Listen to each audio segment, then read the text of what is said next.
All right. So I wanted to document this stage of my little cinematography demo I'm at, where I'm running into some interesting animation and challenges that I haven't really worked through before myself. And so I've been using Unity's IK rigging package to try and solve it. But to set the stage, basically I have I have this guy from Mixamo with a bunch of like axe combat animations, which he is called, what is he called? Pro Melee Axe Pack on Mixamo. You can find it. There's tons. If you wanted to make like a God of War game, this has like a lot of things that could be used for that. Um, However, in my situation, I want him to chop down this tree, so I made a little kind of test animation controller, and they only have one-handed chop animations in the Mixamo thing, so it kind of looks like that. So I made these little triggers, and when you press the trigger, he swings. I'm gonna have to, I guess Kratos is left-handed, so I have to flip him. That's not a big deal, but the problem is the one-hand thing. It just doesn't. It's not what I'm looking for. So then I had this animation asset pack called Crafter or something like that. You can see here it is, and it has all kinds of stuff like watering plants and pushing blocks and fishing and whatever. But it also has chopping wood. So that's what this other animation is. You can see it here in the two-hand chop. So I actually have it set to play really slow right now, which I can show you. I'll just put it on speed 1 for the second here before we get into why I did that. All right, so there's that. It's okay. It's pretty good. There's actually even a diagonal one that might work better, where I think the axe will contact lower on the tree, which will look better for this staging. But the problem you can see is his hands are not lined up correctly with the axe. And I think, as far as my research has turned up, the best way to fix that is with this IK system. So I found a pretty rough tutorial that sort of explained it, but not really. So basically, you add the animation rigging package from the package manager, and then you add this like rig component, and then you go in and you make empty game objects for the hands, which I only really need to fix his left hand. The right hand is fine. So that's why I disabled those when I decided I was actually just messing it up if I moved his right hand.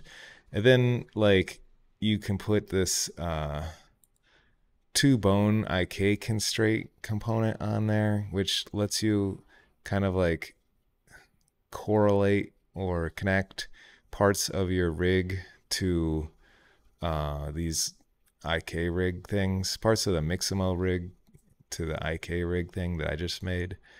And then you have a weight on each of these two bone constraints, but there's also like an overall weight, which I have set to 0 right now.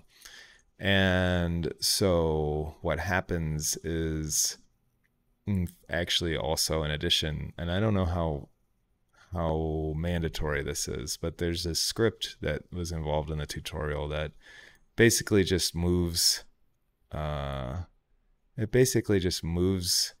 interpolates the position of one game object to the position and rotation of another game object. And I'm not sure how essential that is or isn't yet, because I don't really know what this does on its own.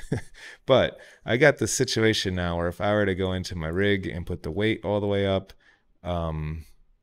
you can see that kind of like adjusted his hand to be closer to where I wanted it to be. So if I were to like on the weapon itself, here, this hand position, if I move this, which is hard when he's moving, which is part of why I made this animation speed low. Let's see.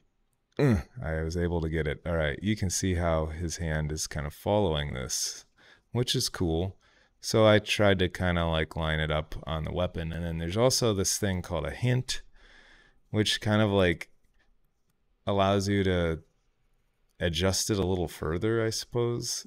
So like, uh, you can kind of see how, that impacts this sometimes. Like by default, it was like that, and I was able to use the hint to kind of get it more normal. And this looks okay when he's in this like idle position. I could fine tune it more, but the problem then is when I go into the chop. Let's see what it looks like. Well, it's so fast, it's hard to see, so I'll go back to slow motion here. Change my animation speed to like 0.1. Again, when I was trying to line up the idle, I put it on like 0, and that helped me not have to deal with moving handles. So anyway, I'm 0.1 here.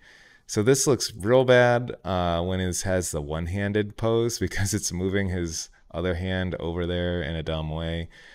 So what I think I had to do is just basically set the weight to 0 for the frames or the animations that don't really need to use this. And then when he goes into holding the axe with 2 hands is when I'll put it somewhere in between 0 and 1, closer to 1 probably. So anyway, if I switch to that animation, here it is in slow motion, and it kind of gets a little crazy there. I mean, maybe it's worth seeing with 0 weight to see like how much crazy I added and how much crazy it just is. So it still kind of has that little waggle. So I think when we go into like the idle, it's easy to just be like 1 weight, and that looks pretty good, right? But then when we go into the chop, I think probably I give it like a little less. So we'll see, that still had that crazy pop. So I could try adjusting my positions of the hand and stuff. Or I could just maybe even give it less weight. That looks bad to me. I think it needs more. So unfortunately, I guess I have to keep messing with this until it doesn't look crazy. So it doesn't look crazy to me until there. So I don't know, I could try either rotating the hand position some or perhaps moving the hint. And really, so my workflow has become, I click that and I kind of adjust this and see if it looks better over and over. And I might, if I wasn't just trying to show it on the video, actually, man, that's so close. I might even make it slower because it's kind of hard to like move this in the exact frames I care about, because it looks pretty good on most of the frames. It's just that a certain spot it goes crazy. Anyway, that's the workflow here, which I just wanted to document before moving on for posterity. Once I get the hands looking good, I guess I'll flip them so the tree's on this side and he's on that side, so you can see the axe like connecting with the tree, and then go from there.